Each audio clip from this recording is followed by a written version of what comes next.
Inove seu jeito de usar banco. Seja BTG+. Baixe o app e faça sua reserva.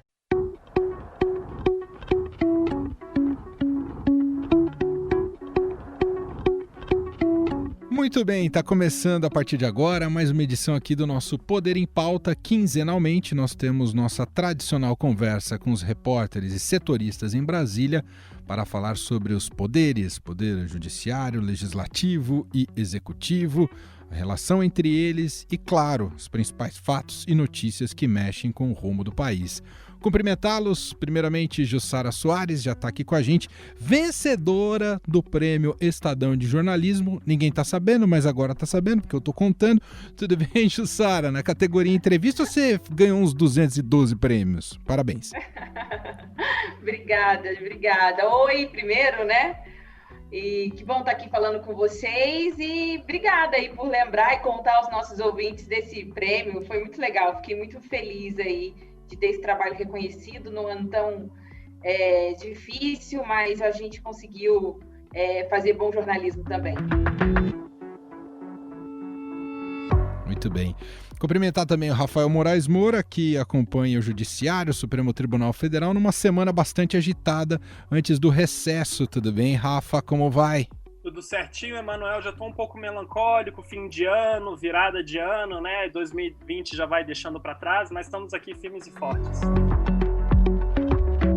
Muito bem. E cumprimentar Felipe Frazão, que cobre o Judiciário, também está aqui com a gente. Fala, Frazão. Olá, Emanuel. Olá, meus colegas aqui de Brasília e olá, ouvintes. Lembrando que esse é o último episódio do Poder em Pauta no ano de 2020. A gente vai voltar a só se falar em 2021, ou melhor, com os três. O Estadão Notícias segue aqui dia a dia com você, mas com os três, o nosso próximo compromisso apenas em 2021. Vários assuntos hoje, mas os centrais, relações internacionais, né, política externa brasileira e o ministro Ernesto Araújo bastante pressionado ali no governo do presidente Jair Bolsonaro. E vamos falar também sobre guerra das vacinas e sua relação aí com o judiciário, posicionamento do judiciário, inclusive sobre a obrigatoriedade da vacinação. São alguns dos temas do programa de hoje que está começando a partir de agora. E abrindo o nosso Poder em Pauta de hoje, a gente vai falar já sobre decisão, né, assunto bastante quente, sobre decisão do Supremo Tribunal Federal, como o Rafa gosta de dizer, no season finale de 2020 do STF, decidiu que estados e municípios podem obrigar, ou melhor, tomar medidas, né? Acho que o Rafa até pode explicar melhor, porque cria uma confusão até onde vai a obrigatoriedade da vacina. É a partir de sanções, é isso, né, Rafa? Exatamente. Vamos fazer uma analogia com o voto obrigatório, né, Manuel? A gente sabe que o voto é obrigatório no Brasil e nós temos que comparecer às urnas. Só que no dia do primeiro turno, a gente não chega ninguém na nossa casa batendo a força na porta e dizendo: vai votar, Emanuel, com uma arma na mão. Pelo menos a gente espera que isso nunca aconteça com nenhum dos nossos ouvintes, né? Pelo menos numa democracia. Então ninguém é obrigado a ir à força numa sessão eleitoral votar, mesmo o voto sendo obrigatório. Então a lógica aqui é parecida. A gente sabe que se a gente não votar e não apresentar a justificativa para o TSE, a gente está sujeito a uma série de sanções. E é isso que o Supremo Tribunal Federal decidiu. O Supremo Tribunal Federal, nesse season finale, agitadíssimo, né, com plot twists, reviravoltas no julgamento do Maida Alcolumbre e as pontas soltas pro ano que vem. O depoimento do Bolsonaro já foi marcado, Manuel, para fevereiro. Então, assim, já temos até a pauta do ano que vem com os episódios, mas voltando para o que aconteceu nessa semana, o Supremo decidiu o seguinte: olha, independentemente do que a União, do que o governo Bolsonaro, do que o presidente Jair Bolsonaro, da nossa querida Jussara, que fica na cola dele todo dia, independentemente do que o governo decidir, estados e municípios têm sim o direito de determinar a vacinação compulsória, a vacinação obrigatória. Inclusive, eles podem até impor sanções, restrições para indivíduos que se recusarem a tomar essa vacina. E o Supremo Tribunal Federal, Manuel, Jussara, nossos ouvintes, Frazão, ele frisou muito: a vacinação obrigatória não é a vacinação forçada, não é a força, não é pegar a pessoa pelo braço, espetar e botar a injeção. Não é isso. O que o Supremo Tribunal Federal entendeu é o seguinte: a saúde é um interesse coletivo, o bem-estar, a gente tem que preservar a sociedade diante da mais pavorosa pandemia dos últimos tempos. A vacinação é um ato de solidariedade. E tem uma frase muito boa da ministra Carmen Lúcia nesse julgamento, Manuel, que eu queria usar aqui, em que ela fala que o egoísmo não é compatível com a democracia. Então, esse foi o tom do julgamento. Então, o que o Supremo Tribunal decidiu, por 10-1, é que estados e municípios vão ter essa autonomia para decretarem a vacinação compulsória, desde, claro, que sejam, e até impor essas restrições, desde que sejam medidas razoáveis, amparadas em leis. Então, de repente, a gente pode ver, por exemplo, matrículas em escolas, pagamento de benefícios sociais, até mesmo concursos públicos ter essa exigência. Eventualmente, até a locomoção, você entrar num lugar público, numa prefeitura, ou então num restaurante, enfim, vai depender de estado por estado, de município por município. E aqui eu quero chamar de novo a atenção, né? A gente sabe que essa pandemia foi um enorme desafio para a gente, para todos os nossos ouvintes, para os 200 milhões de brasileiros, e o Supremo foi frequentemente acionado para ser o árbitro desses conflitos, dessas controvérsias, pacificar a questão. Lembrando aqui que o Supremo deu a estados e municípios o direito de decretar medidas de isolamento social, o que enfureceu o presidente Jair Bolsonaro. Também obrigou que o governo divulgasse integralmente aqueles dados de mortes e infectados por coronavírus, né? Então a gente viu que o Supremo assumiu esse papel de árbitro para resolver controvérsias e muitas vezes enfurecendo o Palácio do Planalto, como foi o caso desse julgamento da vacina, né, Jussara? Exatamente. O presidente não gostou nada. Ele encara essas decisões do STF como uma derrota pessoal, como uma retaliação a ele, né? Ele é contra o que ele pensa e o que ele prega. Nessa quinta-feira à tarde, ele estava em uma agenda e ele já falou sobre isso. Ele voltou a insistir que ninguém pode obrigar a ninguém a tomar vacina. Conversando com algumas pessoas ali próximos do presidente, o que eles falam que assim, o presidente ele segue nesse discurso, mas eles entendem também que o presidente tem dificuldade de discernir o que é uma coisa obrigatória do que é forçado, compulsório. E aí ele tem usado toda essa retórica dele. E a gente observa que o presidente, de novo, ele já tinha falado essa semana e ele voltou a falar nessa quinta-feira que ele não vai tomar vacina. E ele diz que, olha, eu como presidente não posso falar, mas eu como pessoa não vou tomar. E aí, não vou tomar a vacina, porque ele disse que está imunizado. Só que estou dando um péssimo exemplo. Ô, imbecil! O idiota que está dizendo que eu dou um péssimo exemplo, eu já tive o vírus. Eu já tenho anticorpos. Para que tomar vacina de novo? Então, essa fala do presidente também contra a vacina acontece na mesma semana em que a gente tem casos de reinfecção sendo confirmados. Agora, eu queria chamar a atenção também que o presidente, quando ele fala que as pessoas elas não podem ser obrigadas a tomar vacina, ele sempre alega a questão científica, uma vez que as vacinas ainda não concluíram todas as pesquisas, ainda não chegaram à fase final, à conclusão. Na Pfizer, está bem claro lá no contrato, nós não nos responsabilizamos por qualquer efeito colateral. Se você virar um jacaré, é problema de você, pô. Não vou falar outro bicho que vai falar besteira aqui, né? Se você virar super-homem, se nascer barba em alguma mulher aí, ou algum homem começar a falar fino, eles não tem nada a ver com isso. Mas é importante lembrar que isso é uma mudança de visão do presidente sobre o que a comprovação científica. Basta a gente lembrar que no início da pandemia, quando ainda ninguém falava, não tinha vacina, estava todo mundo correndo atrás de uma solução, ele pregava, incentivava, o uso da cloroquina, que, como a gente sabe, não tem uma eficácia comprovada e ainda apresenta riscos, né? Os estudos apontaram que existem riscos. Muito bem. Vou fazer uma observação, Emanuel, porque esse ponto foi justamente o que o ministro Alexandre de Moraes destacou no julgamento. O ministro Alexandre de Moraes, que concordou com essa posição de dar a estados e municípios o direito de decretarem a vacinação compulsória, criticou muito demagogia, hipocrisia e obscurantismo e disputas político-eleitoreiras. E disse que em plena pandemia não se deve se permitir a ignorância. E olha a fala dele, que vai justamente nessa linha, Manuel. Essas pessoas com esses discursos demagógicos, segundo Moraes, são as mesmas que não se importam em correr para tomar vacina de febre amarela, se submeter a sem qualquer reclamação a revistas pessoais ou scanners em aeroportos e viajar ao exterior e ir a paraísos exóticos. É justamente esse comportamento que o Moraes apontou, não do presidente Jair Bolsonaro, mas essas pessoas refratárias à vacina, essa ala ideológica, digamos assim, né? Mas que, olha, o mundo inteiro, para você ir para o exterior, meu bem, você vai precisar tomar vacina. No aeroporto de Guarulhos. Exato, você não sai. Então você nem sai. Isso, nem sai, é isso mesmo. Quero ver como é que o Bolsonaro vai resolver isso.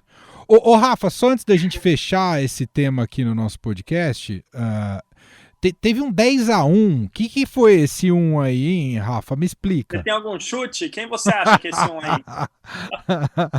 Nunes! Pois é, geralmente o ministro Marco Aurélio, desses placares elásticos, a gente está acostumado a falar, e o próprio ministro Marco Aurélio ri muito, fala, eu vencido, derrotado o ministro Marco Aurélio. Mas dessa vez o ministro Marco Aurélio o Marco Aurélio criticou digamos assim, porque essas ações que foram julgadas hoje, do PDT e do PTB, são de partidos políticos, né?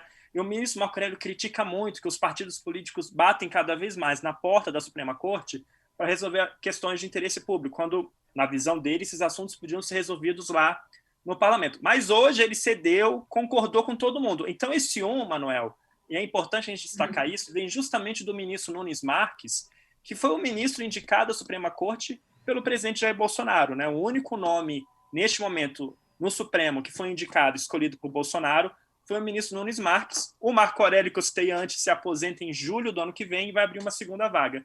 E a posição do ministro Nunes Marques, Emanuel, eu apurei, deixou muita gente, como eu poderia falar, surpreso, intrigado, escolha o adjetivo, porque o voto dele é tipo assim, olha, legal, eu sou a favor da vacinação compulsória, só que ele coloca uma série de empecilhos na prática para essa vacinação compulsória. Ele diz o seguinte, os estados e municípios podem fazer isso como a última medida de combate contra o coronavírus, desde que seja ouvido o Ministério da Saúde e se for esgotado, eu estou usando trechos do voto dele, sim, tá? Sim. Se for esgotado todas as formas menos gravosas de intervenção sanitária. Então ele colocou tanto critério na prática, que é tipo assim, olha, Manuel, eu concordo com você, mas na prática eu discordo. Tem que ter isso, tem que ter aval do Ministério da Saúde, tem que ser a última opção possível, depois do esgotamento de todas as possibilidades. Muito bem, assim fechamos o primeiro tema de hoje aqui do Poder em Pauta e agora vamos falar sobre o Itamaraty. A política externa brasileira e a pressão que está sofrendo Ernesto Araújo, chanceler brasileiro, ministro das Relações Exteriores. Nessa semana, inclusive, né, esse foi um fato bastante simbólico, o Senado rejeitou o indicado de Bolsonaro para a delegação permanente do Brasil na ONU.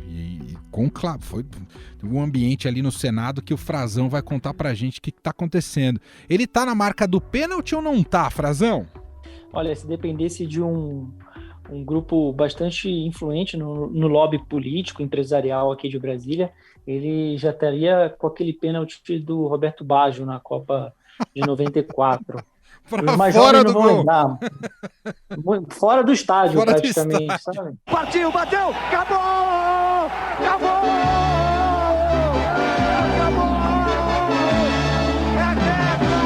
A situação é o seguinte, o ministro teve uma semana terrível, né, para sua sustentação política. Aqui no Brasil, teve esse caso do Senado, né, que rejeitou um indicado dele. Teve também nos Estados Unidos a confirmação do Joe Biden pelo colégio eleitoral, como já se previa, eleito, né, por ampla margem, 306 votos contra 232 do Donald Trump. Teve também, né, a revelação pelo Estadão de que o embaixador em Washington, também um indicado e uma pessoa que tem uma vinculação e uma identificação ideológica com o ministro Ernesto Araújo, o embaixador Nestor Foster, que, digamos, contou só um lado, né, enviesou as informações, os relatos diplomáticos que ele enviava a Brasília. E a suspeita de que isso tenha, de uma certa forma, colaborado para que o presidente Jair Bolsonaro fosse o último das grandes economias do mundo a reconhecer a vitória do Joe Biden. Agora, no Senado, como a gente já viu, eu e a Jussara trabalhamos essa semana tentando entender o que aconteceu ali, né, Jussara? Porque o ministro foi mandado para o inferno pelos senadores. E foi essa expressão mesmo que foi usada pelo senador Major Olímpio, né, que liderou esse caso, né, Jussara? Eu não sei se no governo ele ainda não foi, né? Acho que não, né? Pois é, Frazão, lá no Planalto a coisa também não anda muito bem para o chanceler, né, para o Ernesto Araújo. Obviamente que a campanha contra o chanceler ela não é tão aberta como o Senado escancarou. Mas a gente tem ali os integrantes da ala militar, do que a gente convencionou chamar de ala militar, que são esses egressos das Forças Armadas, que ficam ali diariamente no ouvido do presidente, fazendo sugestões. Olha, presidente, talvez seja melhor colocar uma pessoa menos ideológica, né? Todo mundo sabe que o ministro Ernesto Araújo ele é alinhado ao guru da direita, Olavo de Carvalho, né? Então, os militares sempre costumam dar essa sugestão ao presidente, para que coloque alguém mais pragmático, que seja capaz de restabelecer as relações mesmo do Brasil com outros países em temas que são muito importantes, né? Então, a gente tem, tanto na relação com os Estados Unidos, que agora em janeiro, assume o democrata Joe Biden, e o presidente Jair Bolsonaro demorou para reconhecer. Esperei, houve reconhecimento e nós aqui já fizemos um comunicado agora há pouco ao presidente Joe Biden. A relação com a China também, que preocupa muito o agronegócio, que tem uma importante ali preocupação, sabe que se a relação diplomática não vai bem, isso pode ter muito prejuízo. Então, existe sim essa orientação no Planalto, né, essa sugestão. Mas tem uma coisa, a gente sabe que o presidente Jair Bolsonaro gosta do ministro Ernesto Araújo, e é muito importante a gente pontuar. Uma coisa são os auxiliares do presidente mostrar restrições e ficarem, né, nessa tentativa de mostrar para o presidente a importância da substituição.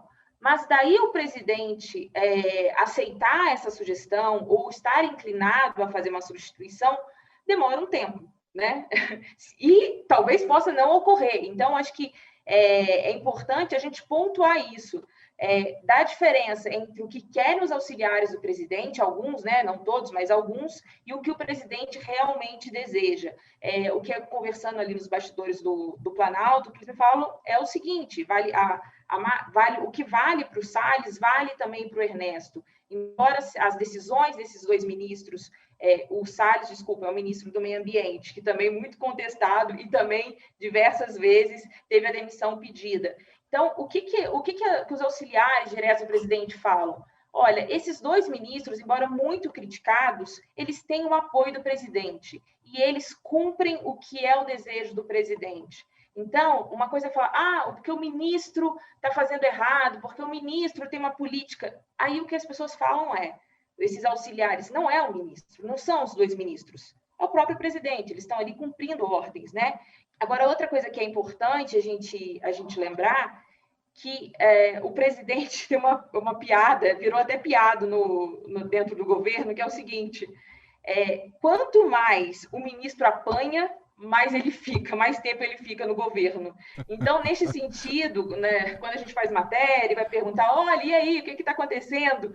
Aí, geralmente, né, os auxiliares falam assim, olha, foi criticado, acho que ele vai ganhou uma sobrevida.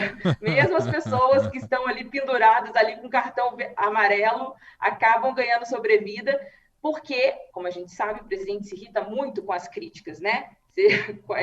E aí, essa é a piada interna, mas que tem um fundo de verdade pelo que a gente veio até aqui, né? Ô, Frazão, Pode tudo, né? Só pra gente fechar, dá pra acreditar numa real inflexão do governo nesse sentido? Mesmo que Ernesto Araújo saia, a questão é a ideologia que tá por trás.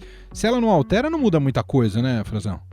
Eu acho que o que vai pesar mais é a cabeça do presidente, né? Ou algo concreto que o faça entender que pressões econômicas de fato, né, como o agronegócio fez agora com essa rejeição do indicado, do Ernesto, que na verdade era um diplomata que não tinha nada a ver com o tema, né, porque o que aconteceu foi que ele foi o embaixador Marzano, Fábio Mendes Marzano, que iria para Genebra para representar o Brasil, principalmente perante o Comitê de Direitos Humanos da ONU, que não tem nada a ver com temas econômicos, e ele acabou se indispondo com a senadora Cátia Abreu, que é uma representante do agronegócio, e ela conseguiu mobilizar o Senado para dar uma resposta ao Itamaraty, um recado ao presidente, um recado de insatisfação com essa ideologização que ele prometia não fazer na campanha, mas que é o que o Ernesto Araújo faz desde o início do governo.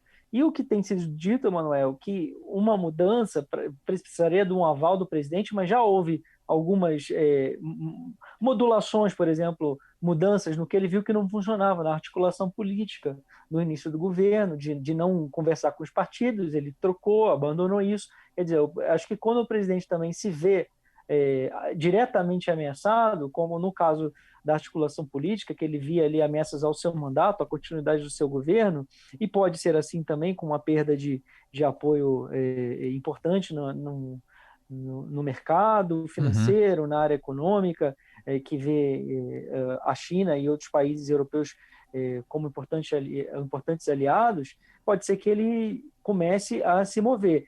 Eu conversei com diplomatas que entendem que talvez tome uma atitude só de trocar o ministro mais para frente. Como a Jussara estava dizendo, ele não age sob pressão, ele não gosta de dar o braço a torcer, e eles esperam ali de repente, para depois das eleições na Câmara, né? Depois que o Biden tenha tomado posse, que está previsto agora para janeiro, a eleição da Câmara e do Senado em fevereiro, para que as coisas não fiquem um pouco carimbadas, né? De que o Ernesto caiu por causa do Senado, ou que o Ernesto caiu por causa pelo Biden ter chegado e assumido o poder. Exatamente. Ô, Frazão, e tem uma outra coisa que dentro dessa conversa de bastidores, né, vai substituir, mas quem vai substituir? A questão é quem vai substituir. Na verdade, conversando com alguns assessores do Planalto, aí não estou falando de diplomatas, a questão é que eles não conseguem ver, o presidente não consegue ver alguém para esse posto, entendeu? Muita gente fala, porque a aproximação com o Centrão pode ser um cargo que entre na negociação, poderia, mas assim, aí eu conversando com alguns desses auxiliares, falo assim, olha, só se viesse alguém do Senado, da Câmara, não tem esse perfil, de repente o Senado, porque é um cargo de prestígio, é importante, então assim, o presidente, por mais que ele ainda resista em pensar sobre a substituição, porque ele tem um apreço pessoal, o que me relatam é que o presidente também não consegue enxergar alguém de confiança para esse posto, né? Então, isso que, aliás, é uma constante no governo. O presidente Bolsonaro, como ele chegou com um partido que a gente chama de aluguel, né? Ele alugou o PSL para se eleger presidente, ele não tinha quadros no partido. Então, isso a gente acompanha ao longo dessas substituições que foram necessárias, o que o presidente fez, a demora em escolher um substituto. Muitas vezes, o que a gente observa é que auxiliares do presidente quase que saindo no mercado pedindo currículo, entendeu? E isso acontece algumas vezes. E tem só um ponto que tem uma outra historinha de Planalto, que é o seguinte, a pessoa entrou no gabinete do presidente Bolsonaro, na hora o presidente oferece um ministério. Aí você não quer vir para cá? Essa é uma piada também, o que ajuda a contar um pouco de como as coisas funcionam por aqui. Acho que uma coisa direta, a rejeição de um embaixador, que é algo histórico que só aconteceu em governos muito fragilizados politicamente, como o governo Dilma Rousseff, o governo Jânio Quadros nos anos 60, aconteceu já com pessoas que não eram da carreira também, né? No governo Jânio e no governo Figueiredo, que tiveram embaixadores com muita resistência. Isso acontece no Senado, né? Só para a gente entender, para o pessoal que está escutando, é porque o Senado sabatina e aprova ou não os embaixadores para onde eles vão. E isso, Jussara, tem a ver o motivo pelo qual o Senado tem uma proximidade com a diplomacia. Eu conversei com a embaixadora Maria Celina Azevedo, que é presidente da Associação dos Diplomatas. Ela me disse que os diplomatas de carreira estão, assim, tomaram como uma afronta a rejeição deste embaixador que iria para Genebra, o embaixador Marzano, e lembrando que essa busca por um nome de chanceler pode, de fato, acabar indo por um nome político, né? Eu e o Manuel conversamos na Rádio Dourado com o embaixador Rubens Recupero, que é um embaixador diplomata de carreira, mas falou sobre essa opção, né? Que ele considera uma melhor opção, alguém que tenha respaldo político no governo. E aí, só para lembrar, tem gente no Senado com essa expectativa, né? De ganhar um ministério.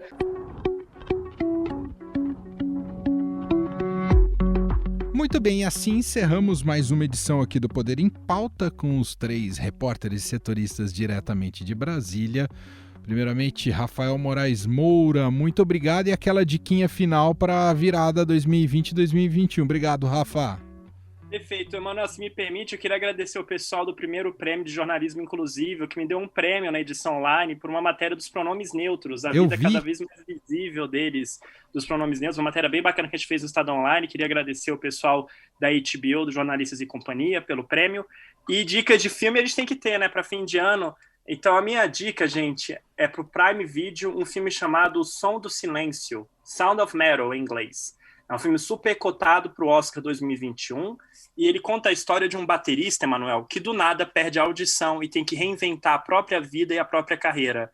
A interpretação dos atores é magnífica, não esperem um Whiplash, tá mais para um drama francês. E preste muita atenção no trabalho de som, na questão do áudio. Como o áudio, ou a ausência do áudio, ajuda a contar a narrativa e a gente viver a vida do protagonista nesse momento em que ele tem que aprender a ser surdo. É maravilhoso, arrebatador e um desfecho assim de arrepiar a alma. Vai estar na minha lista dos melhores do ano, com certeza, e queria que vocês também tivessem essa experiência. Muito bom. Isso. Belíssima dica aí para o fim do ano. Feliz Natal, feliz Ano Novo para você e a família. Rafa, agradecer também Felipe Frazão. Obrigado, Frazão. Feliz final, né, de 2020 e nos falamos em 2021. Frazão. Falamos, queria agradecer a todos que acompanharam o nosso projeto aqui do Poder em Pauta, que estreou neste ano, que vai seguir no ano que vem, que todos cuidem-se muito e tenham um período de festas com suas famílias e um ano mais leve em 2021 para todos nós. Muito bem. E Jussara Soares, Feliz Natal e Ano Novo para você. Jussara, em Brasília, a gente se fala em 2021. Beijão para você. Obrigada, que 2021 a gente chegue com boas notícias, vacina principalmente, e aquela recomendação, né?